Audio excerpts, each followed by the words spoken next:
तुळजापूरमधील ड्रग्सचं Mumbai connection समोर आलंय।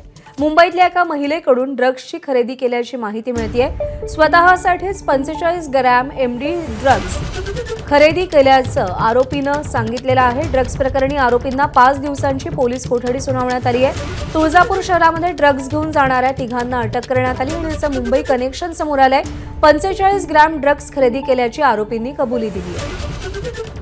अप्पासाहेब शेळके आपले प्रतिनिधी सध्या आपल्यासोबत आहेत। अप्पासाहेब, तुळजापूर सारख्या ग्रामीण भागामध्ये ड्रग्स पोहोचणं अत्यंत धक्कादायक आहे। हे कनेक्शन नेमकं कसं होतं आणि ते कसं उघडकीस आलं?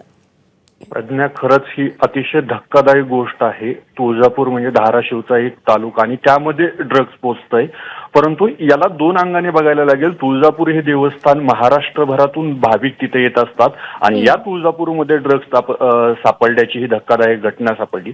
3 आरोपींना ज्यावेळेस टोलनाक्यावर पोलिसांनी अटक केली ड्रग्ससह आणि त्यांची तपासणी केल्यानंतर त्यांच्या तपासणीमध्ये त्यांनी असं सांगितलं की हे आम्ही स्वतःसाठी ड्रग्स खरेदी केले। मात्र ह्या आरोपींची ज्यावेळेस पार्श्वभूमी पाहिली गेली त्या 3 पैकी 2 आरोपी हे सराईत आरोपी आहेत। एकावर गुटखा तस्करीसह 5 गुन्हे तर दुसऱ्यावर 2 गुन्हे आहेत।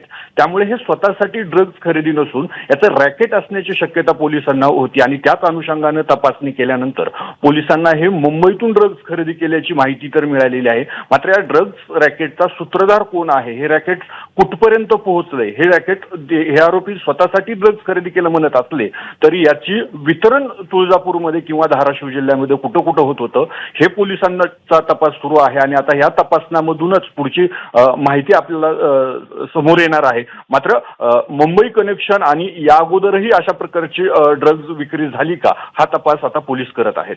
प्रज्ञा, अप्पासाहेब, या संदर्भातले अपडेट जाणून घेत राहू। सध्या धन्यवाद दिलेल्या माहितीसाठी।